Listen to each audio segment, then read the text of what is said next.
Hello everyone, this is Ghouse. Welcome back to our channel. ఎవరైతే మన ఛానల్ని ఫస్ట్ టైం విజిట్ చేశారో గౌస్ షేక్ యూట్యూబ్ ఛానల్ని సబ్స్క్రైబ్ చేసుకోండి. సో గైస్, ఈ వీడియోలో వచ్చేసరికి మనం వాట్ ఈస్ కోడింగ్ అనేది ఎక్కడ యూజ్ చేస్తాం అండ్ ఎలా యూజ్ చేస్తాం అన్న దాని గురించి ఒక చిన్న ఎగ్జాంపుల్తో మీకు చెప్పడానికి అయితే ట్రై చేశాను. సో ఈ వీడియోని ఎక్కడా కూడా స్కిప్ చేయకుండా ఎండ్ వరకు అయితే చూడడానికి ట్రై చేయండి. నౌవేడేస్ చాలామంది కోడింగ్ నేర్చుకోవడానికి చాలా ఇంట్రెస్ట్ చూపిస్తున్నారు అనమాట. సో దానికి రీజన్స్ వచ్చేసరికి కోర్స్ ఎక్కువ ప్యాకేజ్ ఉండడం వల్ల అండ్ ఎక్కువ ఆపర్చునిటీస్ ఉండడం వల్ల. సో ఇవన్నీ కూడా ఒక రీజన్ అనే చెప్పవచ్చు. సో చిన్న వాళ్ళ నుంచి పెద్దవాళ్ళ వరకు కూడా చాలామంది కోడింగ్ అంటే నేర్చుకోవడానికి అయితే ట్రై చేస్తూ ఉన్నారనమాట. సో ఈ బిగినర్స్ నుంచి మీకు కోడింగ్ అంటే ఏంటో తెలీదు. సో అలాంటి వాళ్ళు ఏ విధంగా కోడింగ్ అనేది నేర్చుకోవాలి ఏంటి అన్న దాని గురించి అయితే ఈ వీడియోలో మాట్లాడదాం. అసలు కోడింగ్ అంటే ఏంటి, సో మీకు అసలు ఏ నాలెడ్జ్ లేదు, కంప్యూటర్ నాలెడ్జ్ లేదు. సో అలాంటి వాళ్ళు కోడింగ్ అంటే ఏంటి అన్న దాని గురించి అయితే ఈ వీడియో ఎక్స్ప్లెయిన్ చేయడానికి అయితే ట్రై చేస్తాను. సో మీరు కోడ్ అనేది చూడాలి అంటే జస్ట్ ఏం లేదు. సో మీ కంప్యూటర్ ఆర్ ల్యాప్టాప్లో క్రోమ్ ఓపెన్ చేసేసి రైట్ క్లిక్ ఇవ్వండి. సో మనకి వ్యూ సోర్స్ పేజ్ అని చెప్పేసి వస్తుంది, దాని మీద క్లిక్ చేయండి. క్లిక్ చేసినట్లయితే మనకు ఒక కోడ్ లాగా అయితే వస్తుంది. సో మనకైతే అది అర్థం కాదు. సో సింపుల్గా కొన్ని అయితే అర్థమవుతాయి. సో దాంట్లో ఏంటి అంటే మనకి ఏదైతే క్రోమ్ హోమ్ పేజ్ ఉందో సో అది కనిపించడానికి, సో ప్రెజెంట్ ఉన్న హోమ్ పేజ్ అలా కనిపించడానికి దాని వెనకాల ఉన్న కోడ్ ఏదైతే ఉందో అదనమాట. సో ఏవైతే గూగుల్ బార్ ఏదైతే ఉందో సెర్చ్ బార్, సో అది ఎంత హైట్లో ఉండాలి అండ్ ఎంత లెంత్ ఉండాలి అండ్ ఏంటి ప్రతి ఒక్కటి దాని యొక్క బోర్డర్స్ ఏమి ఉండాలి ఏంటి అని ప్రతి ఒక్కటి కూడా వాళ్ళు కోడ్ ద్వారా అయితే ఆల్రెడీ రాసి అయితే పెడతారనమాట. సో ఆ కోడ్ని కంపైల్ చేసుకొని ఇదైతే మనకి ఆ పేజ్ అనేది ఆ విధంగా అయితే కనిపిస్తుంది. వన్స్ మీరు ఏదైతే సెర్చ్ చేశారో కోడ్ బ్యాక్గ్రౌండ్లో రన్ అయ్యి మనకి ఆ రిజల్ట్ అనేది చూపిస్తూ ఉంటుంది అనమాట. సో సింపుల్గా మీరు కోడ్ అనేది ఇక్కడ చూడొచ్చు.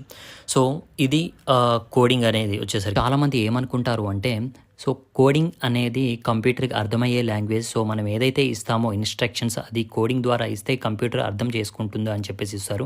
సో అది రాంగ్ అనమాట. సో ఎనీ ఎలక్ట్రానిక్ గ్యాడ్జెట్ ఏదైనా కానివ్వండి మనకి బైనరీ లాంగ్వేజ్లో వర్క్ అవుతాయి అనమాట. సో బైనరీ లాంగ్వేజ్ యూజ్ చేసుకుని వర్క్ అవుతాయి. సో బైనరీ లాంగ్వేజ్ అంటే 1010 అలా ఉంటాయి. 1 అంటే ఆన్ అండ్ 0 అంటే ఆఫ్ అనమాట.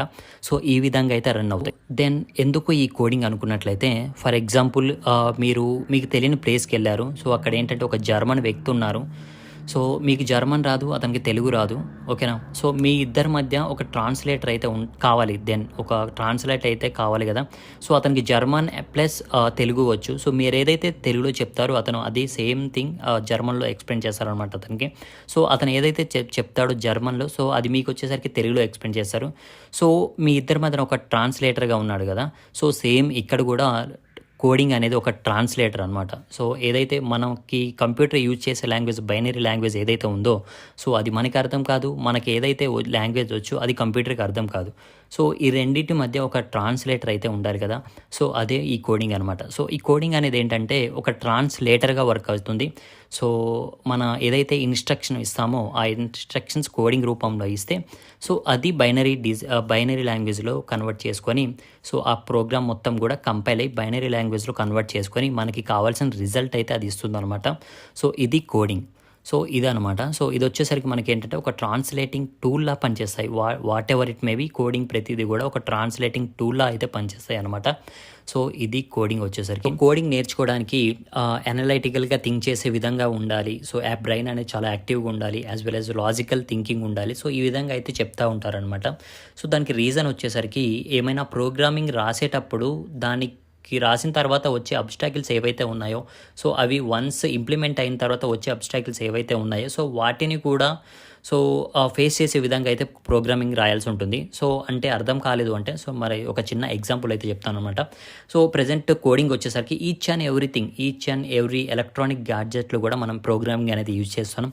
సో గేమ్స్లో, మొబైల్స్లో అండ్ చాలా రోబోట్స్లో, సెల్ఫ్ డ్రైవింగ్ కార్స్లో ప్రతి దాంట్లో కూడా మనం ప్రోగ్రామింగ్ అనేది అయితే యూజ్ చేస్తాం అనమాట. కోడింగ్ అనేది రాస్తూ ఉంటాం. ఫర్ ఎగ్జాంపుల్ ఒక మేజ్ అనేది తీసుకుందాం. దాంట్లో ఒక రోబోట్కి మీరు ప్రోగ్రామింగ్ అనేది రాస్తున్నారు. సో మీరు రాసే ప్రోగ్రామింగ్ ఏ విధంగా ఉండాలి అంటే ఏమైనా వాల్ ఉంటే అది ఆగిపోవాలి. సో ఎటైతే ఫ్రీ స్పేస్ ఉందో అటు వెళ్ళాలి, ఎటైతే వే ఉందో అటు టర్న్ అవ్వాలి, ఓకేనా. సో మీరు స్టార్ట్ చేస్తున్న ఆ రోబోట్ అయితే స్టార్ట్ వెళ్తూ ఉంటుంది. సో ఎటు స్పేస్ ఉంటే అటు ఆ రోబోట్ అనేది వెళ్తూ ఉంటుంది. సో కొంత దూరం అలాగే వెళ్ళిన తర్వాత ఒక బ్లాక్డ్ వే వచ్చింది. వే అనేది మీరు వెళ్ళే వే ఏదైతే ఉందో అది బ్లాక్ అయిపోయింది. బ్లాక్ అయితే ఆ రోబోట్ అనేది అక్కడే బ్లాక్ అవుతుంది. సో ఇలా కాకుండా మీరు ఏం చేయాలి అంటే, సో ఇలాంటి ఏమైనా అబ్స్టాకిల్స్ ఏమైనా ఎదురొచ్చినప్పుడు సో అదేం చేయాలి, వెనక్కి వచ్చేసి ఎటైతే స్పేస్ ఉందో అటు టర్న్ లెఫ్ట్ కానీ రైట్ కానీ వెళ్ళాలి. వన్స్ కోడింగ్ ఇంప్లిమెంట్ చేసిన తర్వాత సో మనకేంటంటే ఎర్రర్స్ వచ్చినప్పుడు సో ఆ ఎర్రర్స్ ఎందుకు వస్తున్నాయి అండ్ దాన్ని ఎలా మాడిఫై చేయాలి, సో ఇలా చాలా అంటే చాలా కాన్సిక్వెన్సెస్ ఫేస్ చేయాల్సి ఉంటుంది. సో వన్స్ రాసిన తర్వాత ఎక్కడైతే ఎర్రర్స్ వచ్చాయో సో అర్థం కాదు, సో ఎక్కడైతే మనం ఎక్కడ మాడిఫై చేయాలి ఏంటని చెప్పేసి అర్థం కాదనమాట. సో అందుకని చెప్పేసి కోడింగ్ రాసేటప్పుడు చాలా పేషెన్స్తో కానివ్వండి, చాలా లాజికల్ థింకింగ్తో so each and everything so కొంచెం పేషెన్స్ పెట్టయితే చేయాల్సి ఉంటుంది. సో ఈ విధంగా అయితే ఉంటుందన్నమాట. మీరు ప్రోగ్రామింగ్ అనేది రాయాల్సి ఉంటుంది. సో ఇలాంటి ఏవైతే ఉన్నాయో మీరు ముందుగానే థింక్ చేసి సో మీరు ప్రోగ్రామింగ్ రాసేటప్పుడు ఎలాంటి కాన్సిక్వెన్సెస్ వస్తాయి అని చెప్పేసి, ఎలాంటి కాన్సిక్వెన్సెస్ ఫేస్ చేయాలి అని ముందే తెలిసి సో మీరు అనేది ప్రోగ్రామింగ్ అనేది రాయాల్సి ఉంటుంది అనమాట. సో ఇది ప్రోగ్రామింగ్ అంటే, సో ఇది కోడింగ్ అనేది సో ఈ విధంగా రాయాల్సి ఉంటుంది. అదర్వైజ్ ఆ ప్రోగ్రామ్ మీరు రాసే ప్రోగ్రామ్ ఆ బ్లాక్డ్ ఏదైతే వే ఉందో అక్కడితోనే ఎండ్ అయిపోతుంది అనమాట. సో ఎందుకని చెప్పేసి సో లాజికల్గా థింక్ చేసి రాయాలన్నమాట. సో కోడింగ్ నేర్చుకునేటప్పుడు కొంచెం హార్డ్ ఉంటుంది, బట్ ఇంట్రెస్ట్తో చేస్తే మాత్రం చాలా మంచి కిక్ అనేది వస్తుంది అనమాట. సో కోడింగ్ చాలా అంటే చాలా ఇంట్రెస్ట్ అయితే వస్తుంది, నేర్చుకునే కొద్దీ ఇంకా నేర్చుకోవాలనిపిస్తుంది. సో ఇది కోడింగ్ అంటే సో ఈ విధంగా అయితే ఉంటుందన్నమాట. సో ఈ విధంగా మీరు అనలిటికల్గా థింక్ చేసి యాజ్ వెల్ యాజ్ లాజికల్గా థింక్ చేసి ప్రోగ్రామింగ్ అయితే సో చేయాల్సి ఉంటుంది. సో ఈచ్ అండ్ ఎవ్రీథింగ్ కూడా, ఈచ్ అండ్ ఎవ్రీ గ్యాడ్జెట్లు కూడా చాలా అంటే చాలా ప్రోగ్రామింగ్స్ మీదే రన్ అవుతూ ఉంటాయి అనమాట. సో అందుకని చాలా క్రేజ్ ఉన్న అండ్ ఎప్పటికి కూడా ఎవర్ గ్రీన్గా ఉండే వన్ ఆఫ్ ది కోర్స్ అనమాట ఇది. సో ఆన్లైన్లో కూడా మనకి చాలా అంటే చాలా సోర్సెస్ అయితే ఉన్నాయి మీరు నేర్చుకోవడానికి యాజ్ వెల్ యాజ్.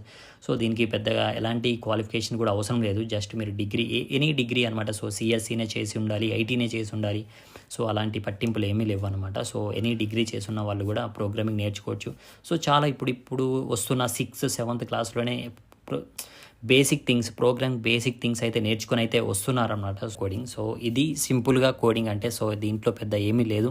సో అర్థమైంది అనుకుంటున్నాను. సో ఈ వీడియో మీకు నచ్చినట్లయితే లైక్ చేయండి అండ్ మీ ఫ్రెండ్స్ ఫ్యామిలీ అందరికి కూడా షేర్ చేయండి. Thank you guys, thank you for watching this video. So next వీడియోలో కలుద్దాం. Thank you.